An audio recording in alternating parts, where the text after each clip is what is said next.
Hi everyone, I'm really excited to share today's video. It was my first solo mission in hosting a webinar. The topic was building your personal brand, something super important, especially now in the new renaissance we're experiencing within the workforce. So I was joined by some great folks and we had a great dialogue on what it means to build a personal brand and what the practicality of that looks like and why you should do it. And it was a great session, and I think everybody took away some tangibles that they can apply to their brand strategy. And I hope that you do too. So here's the content. I hope you enjoy it. If you ever want to talk about this stuff more in depth, I'm more than happy to. Thanks for watching. I think that I'll just kick things off and give you a little bit of a backstory on me and kind of how I got into this and why I'm so passionate about this kind of area. So I started my career in employer branding just about 10 years ago. And I came from kind of a pure marketing discipline. So I've always been interested in the concept of branding. But on a personal level, I really started to notice how impactful and powerful it could be when I started working with audiences of employees and leaders at organizations that were looking to build a personal brand, either to engage with their network, become more recognized in terms of their thought leadership, and in a lot of cases, even attract talent. So I guess my foray into the personal branding space really took off about 5 years ago when I started running these types of workshops for corporate clients. I think it's really, really important to kind of look at the history of a specific, discipline if you're going to embark upon it and engage in it. So today I'm hoping to take you through a little bit of context and insight around personal branding, why it's so important to engage in this type of activity as a professional, as a job seeker, as an employer, as anyone who's looking to make a connection in this new kind of post-pandemic world that we're about to enter into. And then share some really tangible kind of tips and tricks and take you through some live demos as to how you can build your personal brand. So with that said, let's kick things off. So it might surprise you to learn that personal branding has actually been around since the 1930s. And I know that's crazy to think about because it seems like such a buzzword for our generation, but it was actually introduced in a book in 1937. And it was introduced under the kind of concept of marketing your ideas. And it made its way through a lot of marketing and branding discourse over the years. And, one of the things that has been said about it is that, your brand is a perception or emotion maintained by somebody other than you that describes the experience of having a relationship with you. And that's a little bit kind of academic for our purposes. But what we can really take away from it is that personal branding is something that people have been doing for decades as a way to make stronger connections, to assert themselves in their field, and to really kind of figure out and convey who they are as a professional and what they want to stand for. And it can have a lot of great reverberating impacts when it comes to, the strength of your network and, who the conversations you're able to be a part of and how you're kind of sought out as well. So personal branding, not just a buzzword, it's been around for a really long time. And I think now more than ever, like I just mentioned, in our post-pandemic world, it's really, really critical for anyone from a range of experiences, a range of industries, however long you've kind of been in the working world. It's important to kind of consider the activity of personal branding if you're looking to grow your network and make connections. And the bulk of this activity now, and even before the pandemic hit a couple of years ago, takes place online. So this presentation, this webinar is going to be focused on how you build your personal brand in kind of the digital and the social space. And that's really where we're going to focus. And I just think it's so important. Now, I know for me personally, I invest a lot of time in building my own personal brand, thinking about the content I want to share, thinking about how I want to show up on specific platforms. And the reason I do it is so I can have those stronger connections and have those, more formative conversations in terms of, building my presence and my identity in the discipline that I'm passionate about. So given that, I think it's important to always consider the why. I mean, if you're engaging in this type of personal brand activity and you're not sure why you're doing it, then you probably shouldn't be. I know a lot of folks tend to think that it's just something that you do to build a presence, to gain some credibility, to, kind of show up in a way on social media where you'll get noticed. And, it's a little bit more of an optics thing, I think, for a lot of people. But I really don't believe that. I think it should be something that's a lot more heartfelt and genuine. And I think that when you engage in that way, it's going to give you better return on your investment. And it is an investment of time and focus to be able to build a personal brand. But some of the things that you can really look to in terms of measuring the success of your personal brand strategy is, your network of connections. The first one down here, a strong network of connections. So over a period of time, if you're engaging in a focused and strategic way, you're going to be able to build your network. And we now know that your network is probably the most important asset that you have as a professional, I think, in any field or discipline. So, the way that you build your network and your strategic focus is really, really critical when you're thinking holistically about your personal brand. Who do you want to engage with? Who are the professionals that you think are going to be valuable in your network? And, how can you compel them to connect with you? And on the flip side of things, how can you add value to the networks of the people that you're connected with? I mean, we live in an information economy now. There's so much access to everything that we're bombarded constantly. And I don't know about you, but the influencers that I follow and the thought leaders that I follow in my discipline are some of my most trusted and valuable resources when it comes to insight and information and, support and all of this research and, industry leading thought around the things that I'm interested in. So you can both take advantage of that and you can be that for your network when you engage in personal branding. The other thing that kind of goes hand in hand with this type of activity and setting yourself up as a thought leader and becoming, really credible in your field is building trust. So when you engage over a period of time and you cultivate a presence in a specific area, you cultivate trust as well. And, you start to get engagement, you start to see people interacting with your presence and your brand and your content. And over time, you will become, a trusted source of information. And that's extremely valuable.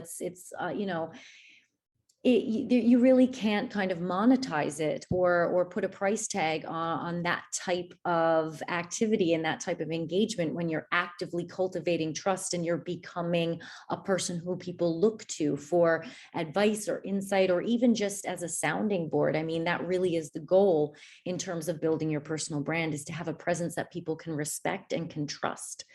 And then these last two, I know that there are probably varying degrees of focus and familiarity with the personal branding discipline. So this is going to be a very generalized webinar, but there are ways to delve into this from different angles. So I tend to take a talent lens because that's really where my focus is, how to help people find fulfillment in their careers, how to help employers find the best people. Obviously, there are other strategic focuses you can engage in when it comes to personal branding. But if you're a job seeker and you have a strong brand online and a strong social and digital footprint that you've cultivated in your space, you're going to be much more likely to be sought out by recruiters or company leaders, or, even just contacted and, asked kind of your advice or your opinion. And it's incredibly valuable to have this type of reputation, if you're entering into the job market. And going back to something that I said before around, this new world and this new economy that we're part of, and the reemergence and the acceleration of different skill sets, a lot of folks as job seekers are looking to kind of expand their capabilities, or expand their horizons in terms of the types of roles that they want to be looking for. And a lot of folks have become really enthusiastic members of the gig economy. So maybe you're not just looking to have one job or one role, maybe you're looking for multiples. And having a strong personal brand and a presence in this space can really help you hone in and figure out which connections are going to lead you to kind of that next big opportunity, and how you can, in a really authentic and honest and open way, cultivate that kind of interaction with people, and that type of engagement with folks who may kind of hold the keys to your next big opportunity. And of course, as an employer, it really is, personal branding comes down to kind of galvanizing your workforce as advocates for your employer brand, and who you are and what your identity is in this space. We know that people trust messages that come from other people far more than they could ever trust anything that comes from a branded channel. And this is a reason to really mobilize your employees and leaders inside of your organization to be advocates for your culture. And in doing that, you can encourage people to leverage their personal brand. Of course, it's a choice for everybody if they want to do that. If they want to associate themselves with the company that they're working for, that comes down to the individual. But as an employer, to encourage and invest in this type of activity, it can be really rewarding and lucrative when it comes to the talent side of your business, how you connect with prospective talent. And of course, it also has reverberating impacts for the brand side of things too. It humanizes you when you can empower your employees to build their personal brands, and hopefully in the same token become those advocates that you need. So that's really the why around engaging in personal branding. You'll build a strong network and develop connections that you never had before. You'll cultivate a strong sense of trust in you as a professional. If you're looking for a new job, you'll make connections that could land you your next big opportunity. And if you're looking to recruit talent to your organization, or become an industry thought leader, you're able to leverage the voices of the people inside your organizations to do just that. So the intention for the session today, I always like to set out, what I hope that the participants get out of this. And the first thing is to approach personal branding from a practical perspective. I keep hearing, when I do these sessions, I hear it referred to as, something that's on the soft side of strategy. And I prefer not to think of anything as being on the soft side of strategy in this space when it comes to humanizing your brand and forming those emotional connections. It's emotionally connective, and it focuses on who you are as a person and kind of the packaging of that and how you show up as a professional. And there's a lot of, really strategic practicality that can be drawn out of this activity, both for you as an individual and if you're a member of a company or an organization. So I like to think of this as a strategic, practical endeavor, and I hope that I can highlight some of the ways that that's true today. And then the other part of this is I'm hoping you can take away some of those tangible insights to get you started or continue no matter where you are in this space. I know, as I said, there's a range of experience levels and familiarity, but hopefully today you can take away something from this session that you're able to apply to your strategy going forward. Okay, so here we are in the age of the influencer. And if you're on social media in any way, shape, or form, you probably know what an influencer is. It's somebody who has a presence, who has a voice, who has something meaningful to say and isn't afraid to share it in these spaces. So on this side of the screen, I have some really well-known influencers that also have really strong personal brands. And obviously these people are kind of, in terms of, if we were looking at a sliding scale of experience level, these folks are on the expert end. But what I like to do is I like to seek out those leading edge, those best in class examples. And when it comes to building my personal brand, there's so much that we can learn from people who do this right, who have kind of cornered, who have mastered the skill of developing their personal brand. And one thing that I can say, with 100% certainty is a lot of these influencers I've been following since they weren't influencers at all. And it takes a lot of time, it takes investment. And that's one thing that all of these folks and people just like them have in common is that they have a dedication and a drive to building something for themselves and to kind of asserting their identity and what they stand for in these spaces. So we have Maddie James. She's an incredible lifestyle blogger and influencer, mostly on Instagram. Sarah Blakely, if you're on LinkedIn and you follow anybody on LinkedIn in this space, I mean, she's an incredible thought leader. She founded Spanx. And then Jay Shetty and Matthew Hussey are both two, they kind of play in the relationships, the life coaching, the personal wellness kind of space, but they're very focused about their messaging and very deliberate about the platforms that they choose. And I'm going to go into it in a little bit more detail, but there are a lot of things that all of these people and people just like them have in common. And more than ever, it is possible to take your personal brand and turn it into a career if you have the discipline and the focus.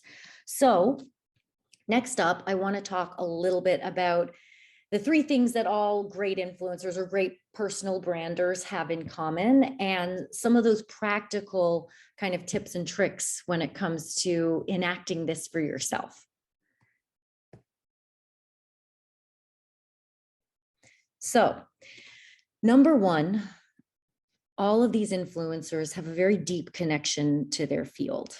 And I understand that that's not everybody's situation. You may be in a role right now where you don't feel deeply connected. It could be a means to an end, and you could be looking on the horizon for what's next. If that's the case, then you really shouldn't kind of focus your personal branding efforts in this space. You should think, 5, 10, 15 years down the line, envision yourself where you want to be and start developing your presence with that in mind. So if you aren't genuinely connected to the presence or the identity that you're building, the audience and the people that you're looking to bring into your network, they're going to feel that. It has to come from a place of, genuine investment and, deep-rooted authenticity. So the first thing that you should do, I think, before you embark on any type of this activity, or, once you've made the decision that I am going to invest in this space, I'm going to build a personal brand, is to decide what you want to stand for and stick with it.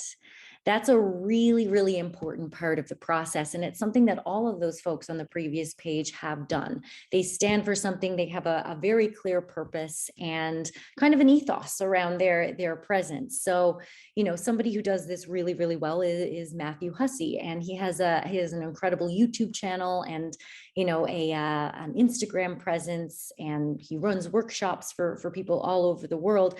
But his central message is pretty clear. It's that he just wants to improve people's life through improving their relationships. And everything that he does is aligned to that mantra. And you can go back years and years and years. He's been an influencer in this space, building his personal brand in this space for probably over 10 years. And even the very, very earliest forays that he made are aligned to this kind of mantra, this personal purpose, I would say. So find your personal purpose and let that be the unifying concept for your personal brand. The second thing that you can do to show this deep connection to your field and really espouse that authenticity in your personal brand style is to share content and engage in discussions where you can meaningfully contribute. And I'm guilty of it. Everybody's guilty of it. You skim a headline, you share the article, right? It happens. If we want to have that kind of very consistent presence, which I'm going to get into in a couple of slides, you don't always have the time to, source the content and read the content and get a very deep understanding of the content before you share it. However, there is a way to balance, not being able to delve deep into everything that you may or may not decide to share, and, kind of just painting with a broad brush and using what we call the fire hose approach. You should engage in conversations and create content and leverage your personal brand to have a platform to contribute meaningfully to conversations. And what that means is when you share a piece of content, you should be able to answer the question, why am I sharing this? And why is this important to me? If you can't answer that question, or if someone were to, maybe follow up or leave a comment saying, why do you think XYZ about this article? You should be able to answer those basic questions about the content that you're sharing and the way that you're engaging in conversations. I know that, there's a lot of opportunity to engage in dialogue going on in your industry. I mean, I'm in employer branding, and there are thousands of conversations happening every single day online around this space. So you need to pick and choose which conversations you're a part of and which ones align to that kind of mantra or ethos or purpose that you've set out for yourself, and engage in those conversations where you can make a meaningful contribution as opposed to a superficial one. And the third thing that you can do within this kind of deep connection space is to continuously strive to self-educate. This is really, really critical. And a lot of times I know it falls by the wayside with the day-to-day pressures and stresses of our jobs. But I find the most valuable thing that I've been able to do for myself and my own personal brand, and I know a lot of well-known influencers cite this as well, is just to constantly be thirsty for knowledge and engage with people who are doing this better than you. So try to find those connections with people who are already established in their space, are already generating thought leaders, and try to kind of, align yourself and learn from their strategy and their approach. Depending on the industry or the niche that you're in, there could be a wealth of self-education tools and resources, or there could be not many. But the important thing is that you're constantly seeking to know more, and that will lend itself to a deeper, more meaningful and valuable personal brand as you build it out. And it'll also give you a lot of great ideas for the types of content that you want to share and what you kind of want to embed as core values for yourself as you work to establish this identity. So number one, deep connection to your field. It has to come from a place of authenticity and a deep-rooted belief that, in what you're doing and in this, presence that you're building for yourself. And if you're not in the space or you're not in the field that you feel passionate about right now, think about the field that you are passionate about and start to cultivate a personal brand with that in mind, where you want to be. So the second thing that all of the great influencers and personal branders of our time have in common is a strong voice and compelling content. So voice, I don't know if anyone remembers high school English, but it's incredibly difficult to capture and define. But essentially, it's what makes the content and the engagement that you share and the dialogue you engage with, what makes it unique to you. So you need to figure out what your voice is. For me, I tend towards, what I call friendly corporate, or, corporate with a sense of humor. That's kind of how I define my voice for my personal brand. I like to be a little cheeky, but I like to, align myself to the tone and voice of a lot of the other influencers that I follow with, kind of that lens on it that makes it unique to me. So one of the things that you can think about doing at the outset of all of that is thinking about what your voice should be. How are you going to convey your ideas, and what your kind of medium of or media of choice is going to be that can influence your voice as well. The best results are when you are your, again, true authentic self, and when somebody reads a blog post or reads a social post or watches a vlog from you, they feel like they're in a conversation with you. And that's a hard thing to do, and it takes a lot of practice. Hence the first big tip here: practice, practice, practice. The more you share, the stronger your voice will become. It's not something that happens naturally or you're just going to be good at right out of the gate. But if you continue to work on it, and it takes a lot of courage, and it takes a lot of, whoops, no, we have not run out of time. Sorry about that. It takes a lot of courage, and it takes a lot of, self-possession to be able to go out there and, kind of share your voice and share your personal brand. And it's something that you need to do time and time and time again in order to make it work.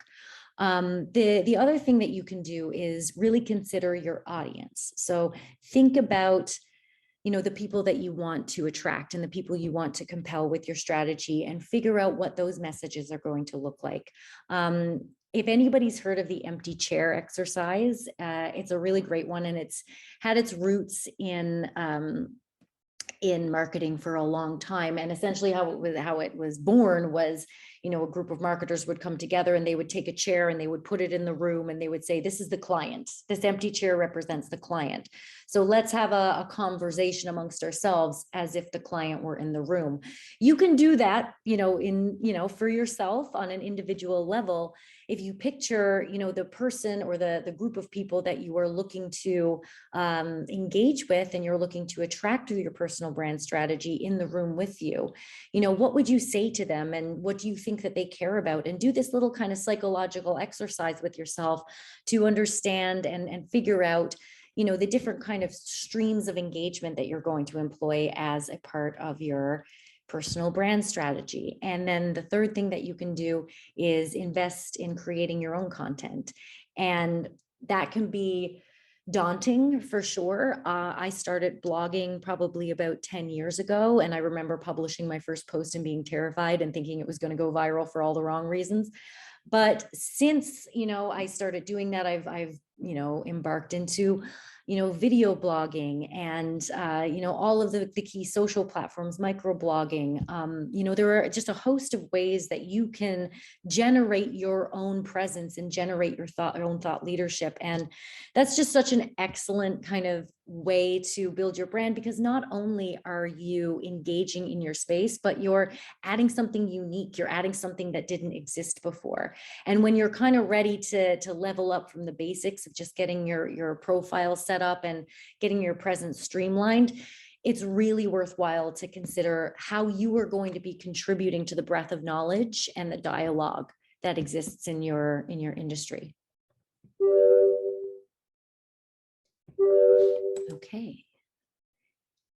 Next up is the third and maybe the most important part of personal branding, and something that, again, the great ones have in common, is a consistent and sustainable presence. Now, I know, like I said, it can be daunting to start this, and there may be a perception that you have to be out there trumpeting your personal brand from the rooftops on social media, the digital and social media rooftops, every single day, adding value. And it's just, it becomes this kind of all-consuming task that you're never going to be able to keep up with. And that just isn't true. You can start small. The most important thing is that you figure out a cadence of engagement that works for you. If that's once a week, I can write a blog post. If that's 3 times a week, I'm going to follow 5 new followers on Twitter.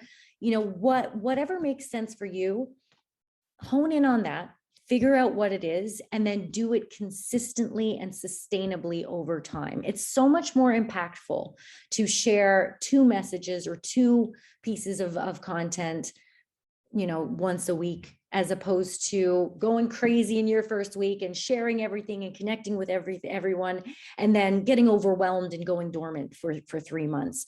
It is a commitment to playing the long game, especially if you're doing this organically. The competition for visibility and the competition for, storytelling is incredible. It's almost insurmountable on social media, and it has become a bit of a pay-to-play environment, unless you're willing to invest the commitment over time in order to build the presence. That's really what it takes when you're building an organic presence, is time plus, patience and compelling content and real authentic engagement will lend itself over time to a successful strategy. So the first thing that you can do to start yourself down this path is to identify the platforms that you want to be present on and focus there. So the Spanx founder, Sarah Blakely, she is very, very active on LinkedIn. That's you can tell that that's kind of her social medium of choice. There's a lot of content that she creates for other platforms as well. But when it comes to sharing insights and long form content and, kind of her heartfelt reflections about her journey and all of the things that really make people connect to her and really get people interested, she focuses on LinkedIn. And there's a reason why. It's because that's the platform that's as primed up for the audience that she's kind of looking to attract. And also LinkedIn is a forgiving platform for that type of, engagement. There's, in general, the sentiment on that platform is higher and people are a little bit more receptive towards those messages. You may choose a different platform because your audience just isn't on LinkedIn, or the content that you want to create isn't a fit. I have a quick slide coming up on social media demographics, and we can talk a little bit about that in a moment, but identify the platforms that you want to focus on and stick to those, because you can't be everywhere at once. The second thing is thinking about how much time you can feasibly spend on this activity. And do we have somebody else, Joe? Oh, I think we have. Thanks. Hi, thanks everyone. We're just under. No, I fully agree. And again, hopefully these sorts of conversations are what lead to the change that we're all trying to see. I'm so sorry. I'm just hearing that apparently this Zoom room is needed for the next Project Echo session that Chrissy is hosting. But again, I'm so thankful that you joined us today. I'm so appreciative of everyone who's here. Absolutely keep this conversation going the next time we meet. And okay, I'm not sure quite what that was. I think that somebody may have clicked the wrong link to get into this webinar, but we're gonna forge ahead. And if anybody has anything that they want to ask or contribute, just use the chat button up on the top and I'll respond to questions that way. Okay. How does that sound? Great. Okay. And if you are in the wrong webinar, now would be the time to drop off. Okay. Thank you so much. So where was I? Okay. Engaging as frequently and as consistently as possible, and don't get discouraged. It's easy to, after maybe a month or two of, creating content and engaging, to feel a little bit disheartened if you're not seeing the returns or the likes or the shares or the requests to connect. Don't get disheartened. It does take time. And if you do continue to engage consistently with a strong purpose and a strong voice, you will see the results that you want. And again, don't be afraid to take chances and take risks. If you're not getting the results you want from your current approach, tweak it. Think about adding different content channels. Think about different ways to engage, and think about different ways to reach out and connect with people. It's really important to have that kind of like diversity of platform and approach, and that really enhances your overall presence and your overall kind of digital personal brand footprint. So a quick note on identifying your platforms. This is just a really quick high-level overview. After this webinar, I'm going to send out some resources for you where you can go and find some of this information yourself, but there's a lot of great reporting online on social media platform demographics. There's a market research firm, GWI, consultancies like Deloitte. The Pew Institute is also a great source of information, although they're mostly focused in the United States. So if you're based in Canada, you kind of have to, figure out how that applies here. But the type of information you can get is, what percentage of, genders are on each platform, the age ranges, typical industries and roles, education levels, and you can really figure out where your audience is. So if you're, for instance, a financial advisor, and you're looking to connect with other like-minded folks in the industry, and you're potentially even looking for your new job, a next opportunity, but you don't really want to kind of seek out recruiters yet. You'd rather build your presence and build your brand and start to establish yourself a little bit in the market. You probably wouldn't go for Instagram. That's probably not where your target demographic is. However, if you are in food service and you're starting a catering company, or if you're in cybersecurity and you want to launch a blog and interact with tech experts across the world, Twitter or Instagram may be the right choice for you. It's about figuring out who is on each platform as much as you possibly can, and then tailoring your strategy so that you're delivering personal brand material and content that's going to be relevant to the population of your platform.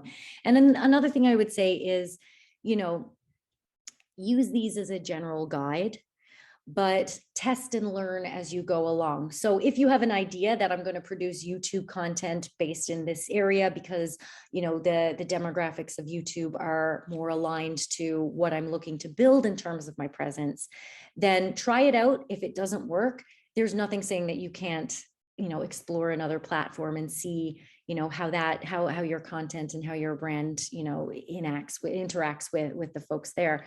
Because the truth of it is you can use the data and the insights and the market intel as a guide, but it's changing all the time. It's just a really good practice to keep yourself up to speed with, who's on your platform and what you could potentially deliver to them that's of value.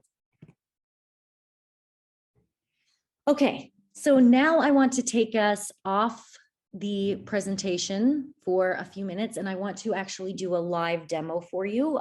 We're going to be setting up a social media profile, a LinkedIn and a Twitter profile, for somebody who is looking to build a personal brand. And going through this exercise, I hope will give you some insight as to what those kind of tactical and practical things are that you can do to establish a really consistent and compelling presence. But first, I just want to disclaim, this is a work of fiction. This person is not real. I have created her for the purposes of doing this demo.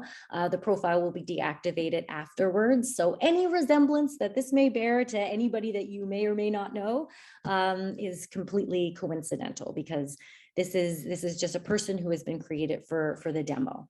So with that said, I am going to show you Ciara O'Brien. So this is Ciara. And again, I know that we're at a very kind of varying level of experiences and familiarity with these platforms. So I'm starting at kind of a little bit more of an entry or a more basic level. If you're ever interested in learning a bit more advanced tactics, you can for sure reach out to me. I'm always happy to talk about this stuff. But for now, we're looking at Ciara O'Brien. She's a student at Queen's University. She's finishing up her Bachelor of Business Administration with a specialization in e-commerce. And that's what she's looking to do. She's looking to build her brand in this space. She's not quite ready to dive into the talent market yet. She's still finishing up her degree. But she needs to start to connect with some of these folks who are going to be instrumental in helping her find her next opportunity. So right now we see her public profile. Ciara, she's there with her girls. She's having some fun. She's added in her experience, a customer service representative at the Lowe's location in Kingston, Ontario. Again, this is totally fictional. But I think we need to do some more work if we're going to establish her and create kind of the branded presence that she wants to kick her off. So the first thing that we're going to do, and I'm sure a lot of you are seeing this right now, is her kind of branded elements here, her profile picture, as well as her header. They need a little work. They're not kind of telling the professional story. They're more telling kind of the social aspect. And that's great. But if your purpose on this platform is to interact with e-commerce professionals, then you may want to reconsider or rethink what your branding looks like to align with the look and feel of a lot of the other folks in your industry. So we're going to talk about that. We're also going to add a summary for her because she doesn't really have much in the way of, insight as to who she is as a person and what she's passionate about. I mean, that's what people connect with and that's what people care about. So we're going to get started right away. And the first thing that we're going to do is update her profile picture. So we're going to add a new photo. So this is the one that we've selected. So as you can see, it's not entirely professional, kind of cropped, de-shined corporate headshot. She's in a space where she feels comfortable. It's likely a photo that she even had a friend take on their iPhone, but this is all okay. The main thing that you should consider is that, people should be able to see your face. They should know who you are, which person in the photo that you are. It's really not ideal to upload photos with multiple people because then, which one are you? It's really preferable to be, have the head and shoulders headshot in an environment where you feel comfortable staring into the camera so people can get a sense of, who you are, and it's just the best practice. So we're going to save this photo. Oh, and it might show up in a bit. And then we're going to look at her header photo. So this is something that, can be a struggle because, I don't have a brand. I don't have brand colors or brand fonts or approved brand photography. So where do I find great photos? Well, one of my favorite sources for beautiful free photography is called Unsplash. And it's just great because you can really pull up anything that you need. You can look at different, different vibes, different feelings, and it's all free Creative Commons. So you don't have to pay for it. And it's done all by kind of like artists and, looking to build their profile. So it's a really, really great resource if you're looking for any type of photography. And that's where I found Kira's. So she's going to go with something a little bit more toward kind of the industry that she's looking at. She's got, a heat map of, tech kind of communication spots on the globe. It feels a little bit more on brand for an e-commerce kind of background. So we're going to refresh this just to see. Oh, her photo isn't showing up right now, but it will. So the next thing that we're going to do is look at her summary. So the summary should be sitting right here, right above here. And it really does act as kind of your virtual handshake to anybody who may navigate to your LinkedIn profile. Most people do not navigate past that. Oh, there she is. That first kind of that above the fold portion of the page. So you really want to make that as impactful as you possibly can. So in order to add her summary, we're just going to go to add a section. We're going to go to about, we're going to click into summary. And this is where you can kind of start the personal brand journey, start the finding of your voice. This is a section where you can communicate what makes you, a unique professional. You can talk about the things that you're passionate about. It really shouldn't just be a reiteration of your CV or corporate bio. I tend to like to create them in the first person. So we did some research and Kira did some research on what it takes to be an amazing e-commerce professional. And she constructed her bio in a way that's really authentic to who she is, but also very honest about, where she's looking to go from here and what her kind of current experience and skill set is. So she describes herself accurately, the adjectives that she believes would make her a great, e-commerce professional. And then she gives a little bit of an update about where she is in her journey and what she's looking for. It's very actionable. It's very kind of future focused, and it's very clear about who she is and what she's passionate about. So we're going to save that right now. And it shows up almost immediately on her public profile, right? So we're looking like we're coming together now. It's a little bit more in line with what Kira would want her personal brand to look like. So the next thing that we're going to do is we're going to add an experience. So you can see that she's been working at this retailer as a customer service representative seasonally while she's in school. But what's not reflected on her profile right now is the fact that she's recently been brought on full-time as a customer service experience professional with a focus on the e-commerce side of things. So we are actually going to add an experience here where we're going to say customer service representative e-commerce.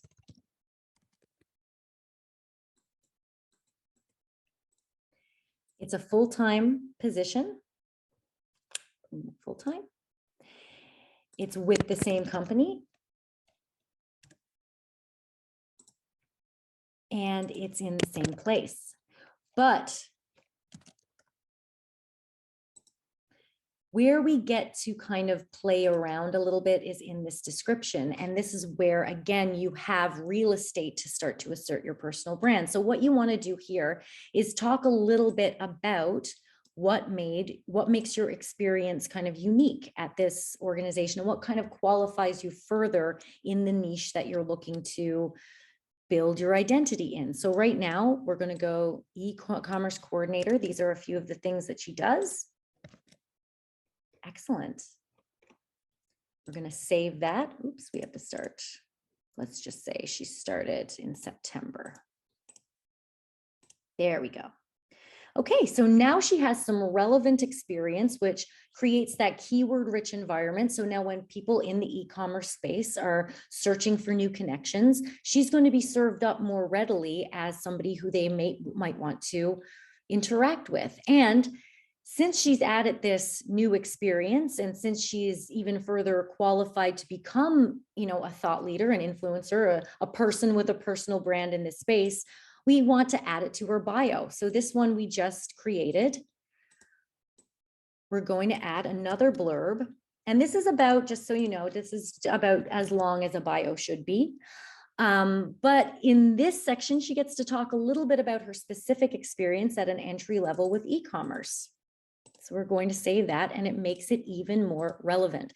So now we're getting to a place where Kira is almost ready to start engaging in her industry. The last thing that we need to rectify here is her headline. Now, there are a few different ways that you can do a headline. If you do want to make it a reiteration of your job title, if you're, a director of e-commerce at a big brand, that's a great headline. That gets you discovered, that gets you noticed. For Kira, she's looking for more of a bit of a softer approach, a bit of a softer in, because she doesn't have kind of that backing of experience and those roles behind her to kind of, drive the momentum of her presence forward. So what we're going to do is a little bit more of a narrative approach. And we're going to make her headline into something about who she is as a person, as opposed to, if I can find it, as opposed to who she, there we go, headline, who she is in her role. We're going to make it about who she is as a person, as opposed to who she is in her role. So we're going to save this. Oops.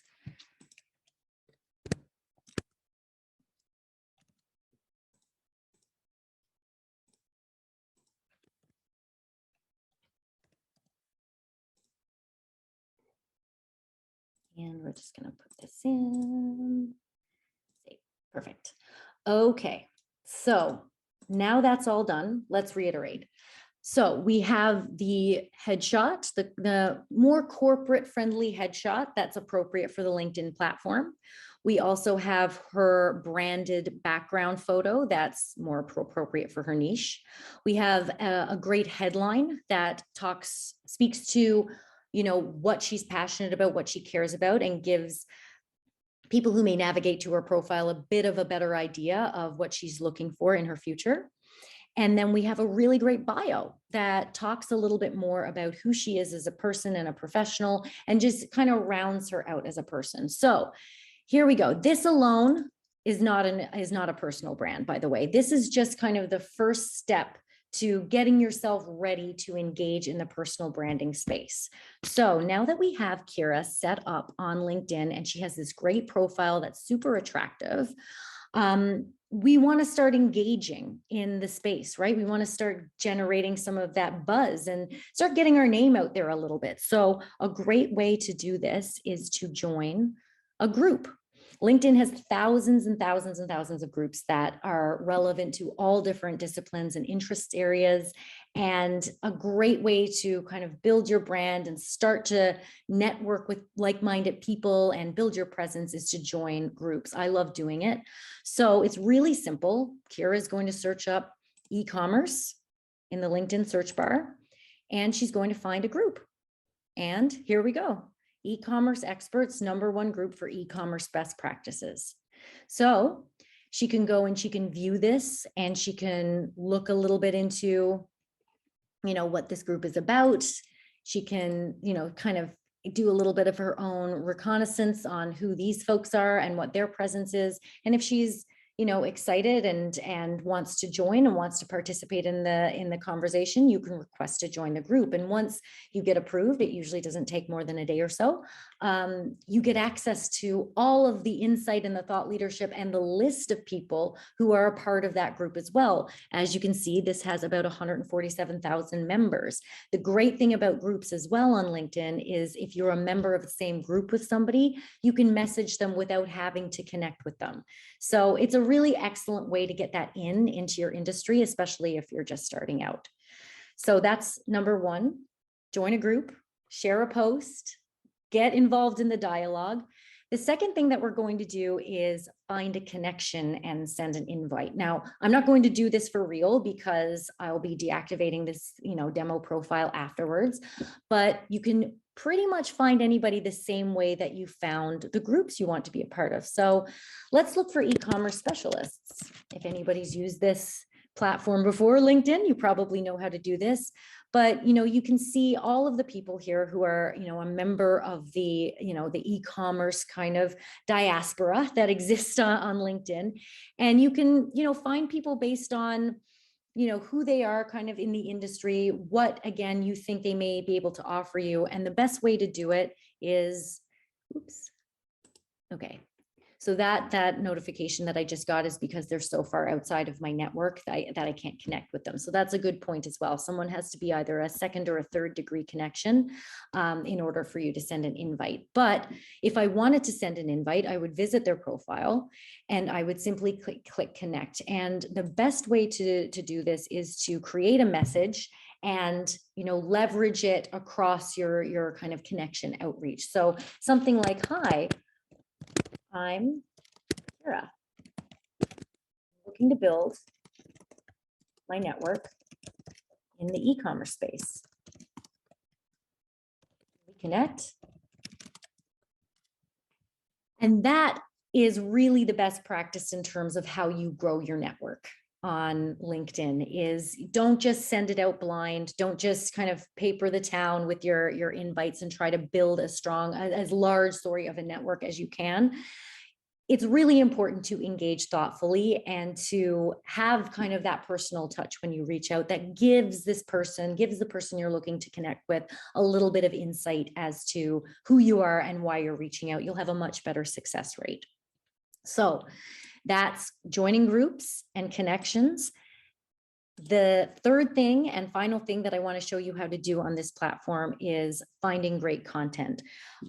So there's a lot of different ways that you can do this. The groups that I mentioned before, excellent sources of content, your own kind of connections in your network who are sharing and interacting. You should look to reshare and like and engage and comment on content as much as possible. So you're not just kind of a one-way megaphone, but you also want to be able to find your own content to share as well.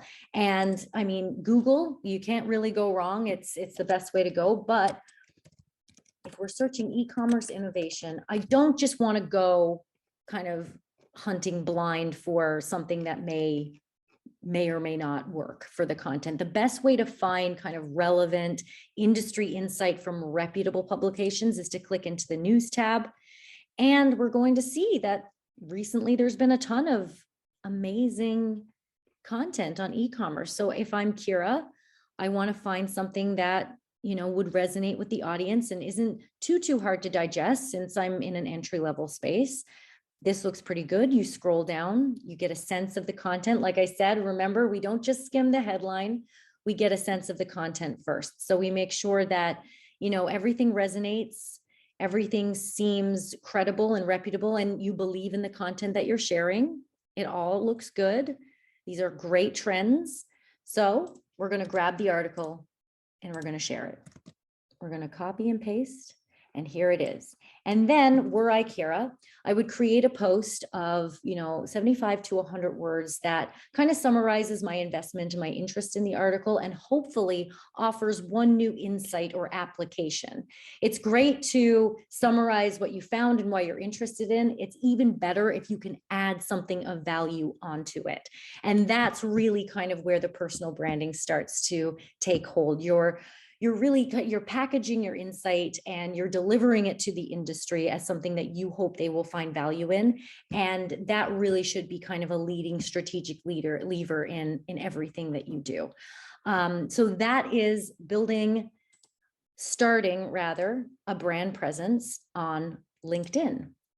And if we were going to do this for Twitter, a lot of folks decide that, you know, I just want to focus on LinkedIn or I just want to focus on Twitter. But if you have a mix of platforms that you know you're going to dedicate toward building your personal brand, you can brand them the same. It's really important to have a consistent brand experience. So if you're linking your Twitter from your LinkedIn, or if somebody is finding you on both platforms, they can see that there is a consistency and a sustainability there in terms of how you're presenting yourself. And it makes your message that much more impactful. So we're going to do our background again. We're going to create our profile picture. The Twitter bio has to be much, much shorter than your LinkedIn bio, but my advice would be to kind of pull the first couple of lines that you find, you know, probably the most compelling. That's what it's all about on Twitter. So I would say, you know, looking ahead to the future, my focus is, that's a great one. Here we go. And we're right at 160. How did I do that? And then we can kind of start to explore the Twitter platform, you know, find like-minded professionals on this platform as well, find tweets. It's a really great way to start to, you know, engage. There's lots here from all different kind of backgrounds and resources. Find something that you want to engage with and you believe in and retweet it. And of course, find people that you want to connect with and start to follow them. Okay, so that concludes the demo portion of the webinar. I know that this was probably for some people maybe a little kind of on the basic side, but I know that it can be tough to get started, and I hope that you took something of value. So if we're going to kind of summarize what we just learned, if we're engaging in personal branding and we're setting up our presences in such a way, consistent branding on all of your personal brand platforms is really important. You know, a great kind of headshot or, you know, a profile picture that really depicts who you are, so there's no mistaking it. It doesn't have to be fancy or something that you pay for. You can get a friend or yourself to do it on a smartphone if you want to. A clear, you know, summary of who you are and what you stand for. You can probably start to see some of these threads pulling through from what we talked about earlier. You know, have that, you know, that mantra, that vision and purpose, and let that come through in everything that you do. Once you've established yourself on your platforms of choice, start to reach out, groups, you know, making connections, sharing content, interacting with people. Again, it takes a little bit of courage and assertiveness to be able to do this, but you kind of have to bite the bullet and just start doing it. And I think what you'll find is if you engage with purpose and if you have something to say and value to add, and you're clear on who you are and the value you can add and what you're looking for, you will find people respond to you and you will start to grow your network. So, recapping our learnings. I just kind of went through this for the specific demo that we just did, but if you're going to take anything away from the session today, I hope that you take, away the idea that personal branding is really valuable. It's an incredible activity and it's not as hard as it looks. You don't have to be a major influencer to have a personal brand. You can start slow and build, and it's extremely rewarding and satisfying to be able to do that. I can speak from personal experience. I built a brand. My consultancy, I really started from ground zero, and it can be very daunting at times, but if you're focused and you believe in what you're sharing, you will see the return on your investment over time. And going into this new world, both for job seekers and for employers, if we're talking about from an employer perspective and you're seeking talent, engaging with people, on a level where you're interested in who they are and you're kind of being, professionally vulnerable. It's incredibly important when it comes to, folks and prospective talent connecting with your organization on an emotional level. And if you're thinking about, reasserting yourself as a professional, maybe trying something new, maybe becoming a member of the gig economy, personal branding and engaging in this way is going to be absolutely critical when it comes to making those connections that are going to be so important in shaping your presence and shaping the way that you engage in your industry, and potentially even finding that next big opportunity. The three things that you need for an exceptional personal brand are passion for your field and a belief in what you're doing, great content and a strong voice, and most importantly, a consistent and sustainable approach that is unique to you, that you can do over a longer period of time. And excuse me, as the demo just showed, as we just demoed, the best place to start is optimizing your platforms for your personal brand. So it helps you network with confidence. It gives people a stronger sense of who you are at a glimpse. And it can really serve to kind of hone and focus your message and your strategy, your own personal strategy, the act and the activity of going through what we just went through and saying, okay, what's my actual visual brand going to look like? Okay, great. What's my headline going to be? How am I going to describe myself? What kind of content am I going to share? Who am I going to seek out as thought partners or thought leaders to help, bolster my presence, or, potentially even, fingers crossed, share my content one day. All of those, going through the exercise of optimizing your personal brand platforms that you've chosen for yourself is a strategic activity, and it will help guide the way that you show up and the way that you engage going forward. So all of that said, I will open the floor up in a moment for questions. This was an incredible session. As I said, it's my first kind of solo mission into the webinar space. I've partnered on a lot of these, but never run one for myself. And I'm really excited that you guys attended, despite some technical difficulties. So if you have any feedback for me or any questions, or want to engage in this space, or maybe you're a little further down the line in your journey and you want some more intermediate or expert type advice, I'm more than happy to chat. I recorded this session. I'm likely going to be using it for clips for my social media and that kind of a thing. So if you're not comfortable with, having your name or being featured, please just flip me an email after the session. But other than that, I just want to say thank you so much for being here and listening. And I hope you took something of value away. Oh, we have a chat. Oh, it's Rachel. Hi, Rachel. Thank you so much. I'm so happy that you were able to make it. So opening the floor up, you feel free to just scream it out or leverage the chat. Couple minutes. Anybody have any questions? Is there anything I can shed any light on for anyone? I get it. It's a Wednesday. And I don't know if everybody's in Toronto, but it's a pretty gray Wednesday here, I have to say. All right. Well, again, thank you so much. This was really fun for me. I hope it was fun for you too. And please don't hesitate to reach out at any point if you ever want to talk about this. I love talking about this stuff. Oh, do I have a question? Oh, yes. Hello. bonjour, merci beaucoup. That's the extent of my French, but thank you so, so much. And okay, if that's everything, then we'll sign off and have a great day. Have a great rest of your week. Have a wonderful holiday season. Thanks again.